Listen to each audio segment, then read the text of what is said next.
our job is not to impress, but to express. And to transform practicing from duty to beauty. I can only control me and what I offer and my value system. Are you a self-proclaimed perfectionist? Do you ever feel like practicing becomes more about getting the notes right than actually anything creative? I know I've felt that way, and this is why I love getting the insights of incredible artists on Tonebase, because they speak to this very topic. They value beauty, expression, and awareness above all else. Hi, I'm Chelsea Tanner. I'm head of the Flute platform at Tonebase, and I wanted to share a few clips with you that have truly inspired me and changed how I approach my practice and performing. First, we have a clip from Alberto Almarza's course on intelligent practice. This is from the creative phase. Developing, and this is critical, you are developing a comprehensive musical plan. You are now combining your technical and instrumental command with your creativity. And so you are gradually, out of that work, is emerging this new piece of music. We performers have the extraordinary function of making music alive again.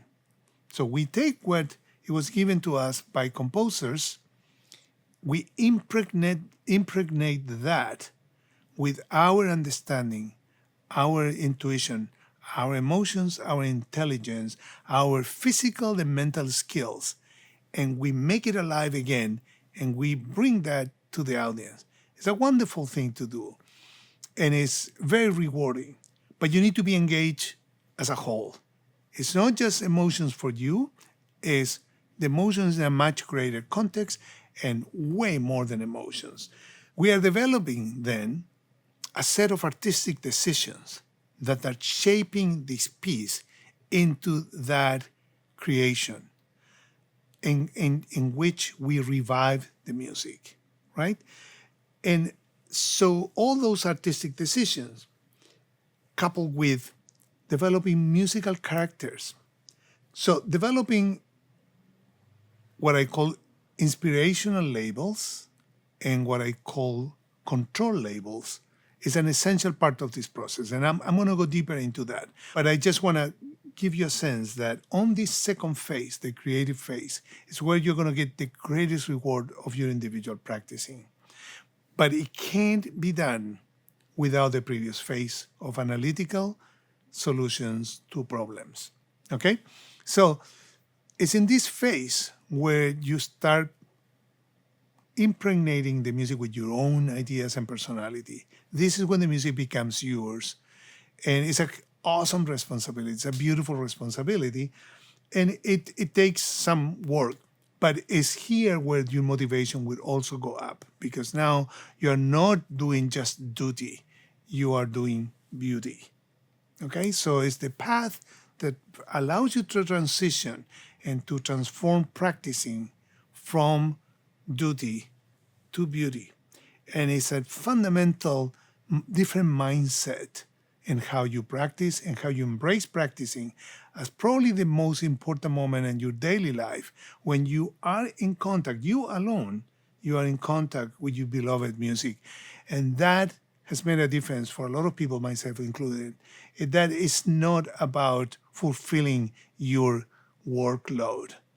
It's about saving that magic time in which you are truly being who you wanted to be. So it is in this phase where you are truly becoming an artist, and you are using this extraordinary time that we call practice to reinvigorate your motivation. But more important than that, it's a precious time in which you and you alone are in solitude with your beloved music. There's no better time of the day than that. But it needs a different mindset. And that mindset is a creative one. His idea of embracing beauty over duty of our practice really helps us when it comes to creating something that we've never done before. And it also keeps us from just checking off boxes in our practice room. He suggests giving yourself time and space to explore these ideas instead of just trying to get everything correct or finished. It can be scary to try new ideas without the guidance of a teacher present, but know that you can't do it wrong, and that's actually the most fun part of the process. I love playing with phrases in terms of dynamics and vibrato and experimenting, recording myself, and seeing what works. I think implementing specific time for a creative phase of practice is so essential. I absolutely loved this course.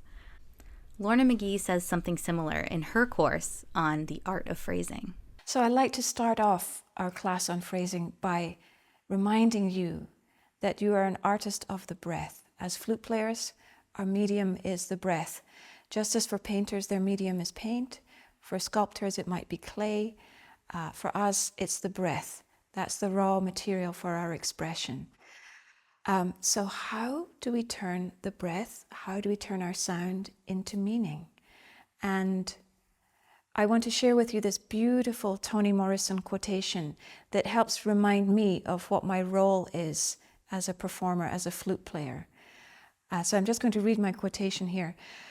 Toni Morrison says, "Make up a story. For our sake and yours, forget your name in the street. Tell us what the world has been to you in the dark places and the light." Isn't that a beautiful sentiment? Forget your name in the street. Tell us what the world has been to you in the dark places and the light. How can we put that through our music and through our sound?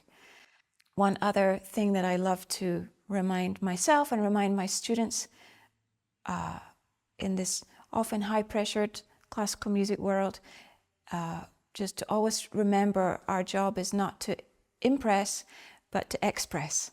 So that's what this class is all about. The goal is to express, not impress. This is one of the biggest takeaways that I learned from getting a front row seat to her production. I absolutely love this idea because it is tempting when we play fast passages or there's something that is really impressive in the music.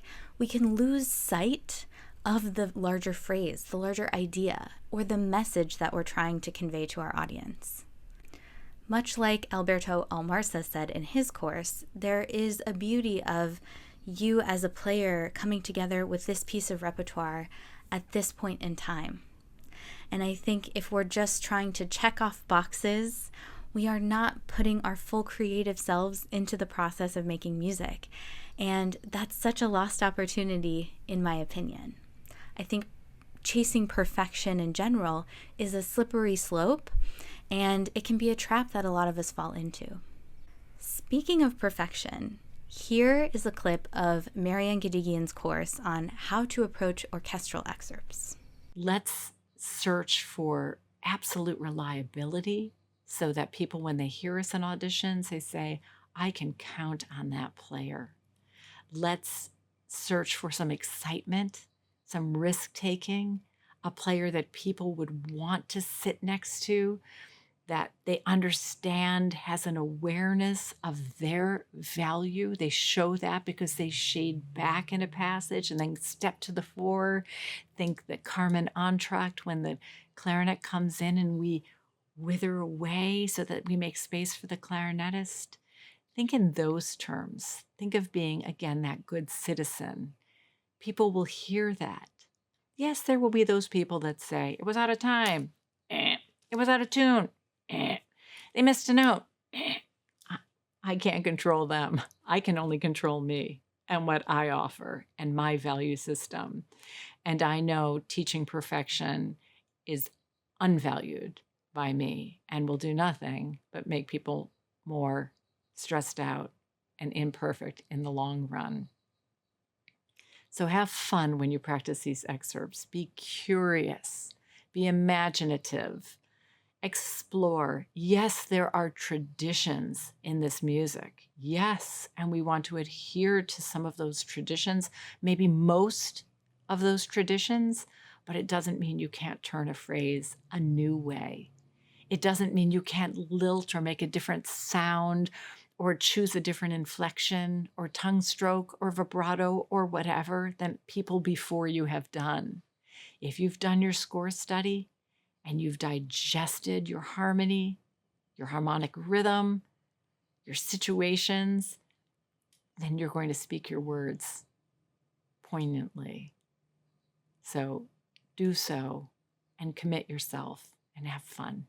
Perfection is not the goal. I love how she describes the unobtainable nature of perfection. Since our ears are always developing and always hearing new things and more problems, quote unquote, in our playing, that just means that we're getting better, that we have the potential to get better. So the perfection goalpost is always moving away from us. So chasing it seems sometimes like we're missing the point. Instead of an ideal or perfect performance, Marianne Gadigian suggests that we might look to our emotions. Does it feel solid? Am I reliable? Does it feel comfortable? In order to dictate whatever success would mean in that situation. If you're especially in an orchestral audition, this is very relevant because if you feel grounded and comfortable and reliable, that is going to be a very different energy and have a different effect than if you're just trying to not do anything wrong. Then we're playing on defense, and that never really feels good. I hope you enjoyed these clips as much as I have. All of these artists have made such an immense impact on me as a musician, as a player, and I think that whenever we're able to take even little nuggets or sentences from some of these amazing artists, we can really take it to heart. Even just one sentence from these courses can be game-changing for your playing.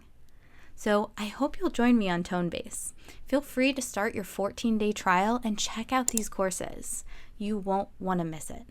It could make a huge difference in your playing and in your artistry.